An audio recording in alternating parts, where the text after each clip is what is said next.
loves. This is Caitlin, and I just figured it was well past time for me to show off my Log Cabin Chicken Coop.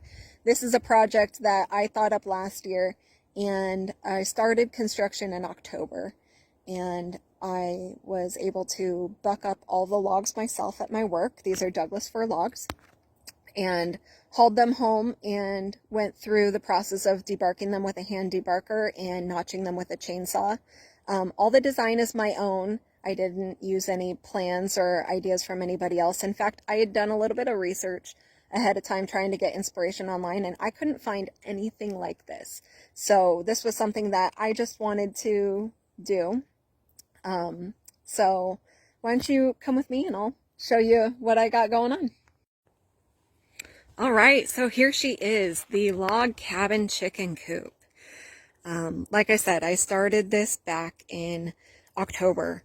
So this has been probably a 6-month project, and I just got to show off. I got these handles from an antique store and just fell in love with them.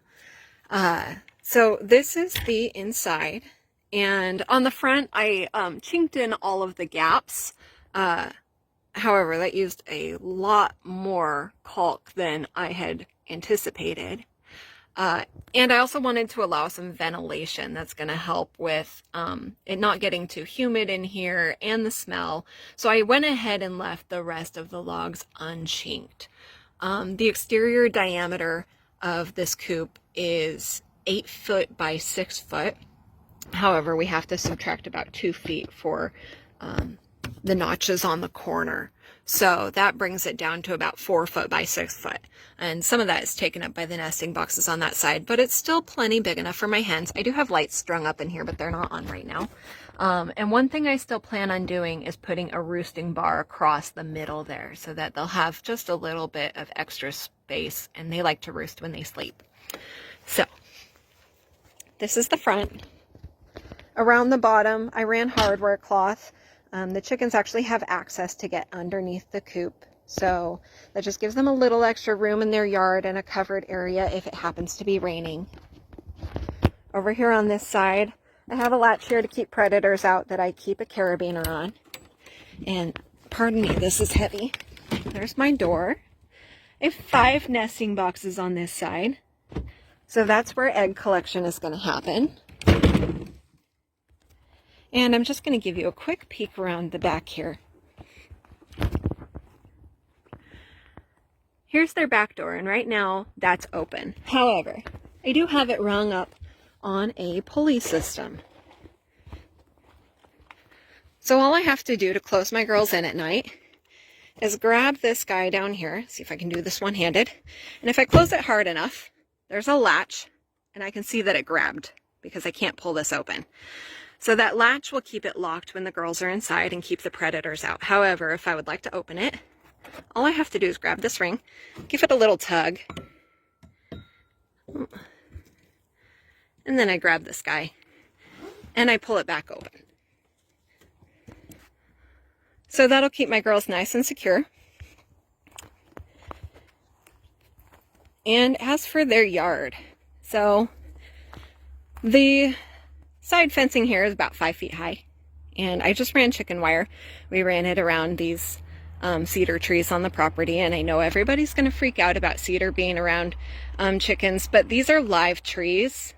You really don't want to have cedar shavings with your chickens because the shavings create dust, and when they inhale those, that can cause respiratory infections. However, with the live trees, it's not a problem. And I've put down wood chips that are from Douglas fir, not from the cedar trees. So I don't expect to have any issues there. I went ahead and lined the bottom with rock. This rock was all also gathered by me. I terraced out this backyard a couple of months ago, and we live on a really rocky hill.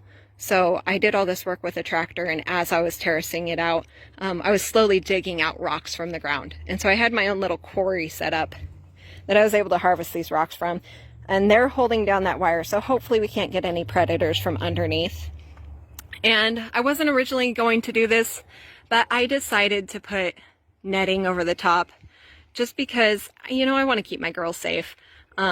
I don't normally like having netting across the top. You have to duck underneath it, and when branches and twigs fall from the trees, they get stuck on top. However, when I was spreading mulch in here the other day, I found that a predator had actually gotten inside and killed a wild bird. So there were feathers scattered everywhere, and that was kind of a sign to me that, yeah, I'd better cover it. So what I did to make it a little more friendly for me and I can stand upright is I put this tripod in here. And on this tripod, I created roosts. And yes, I made swings for my chickens. So these are going to be some pretty spoiled birds. Hopefully they like it and they'll use it. I'm sure they'll use the roosts, if not the swings.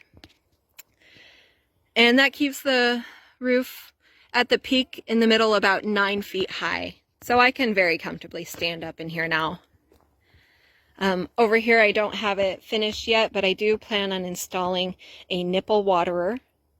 And I haven't quite decided where their feeders are going to be yet, but I'm going to make a very easy feed system so that I don't always have to come inside of the coop. I wanted a coop that was going to be easy to clean, easy to maintain, easy to feed the girls, and easy to collect the eggs. So I put a lot of thought into all of my design here. I haven't quite finished the door here yet, but as of right now, this can just string across here and it hooks on a couple of screws, and it actually holds it pretty tight. I might just end up leaving it. We'll see. But anyways, I hope you guys appreciate the amount of love and work that I put into this project. And let me know what you think.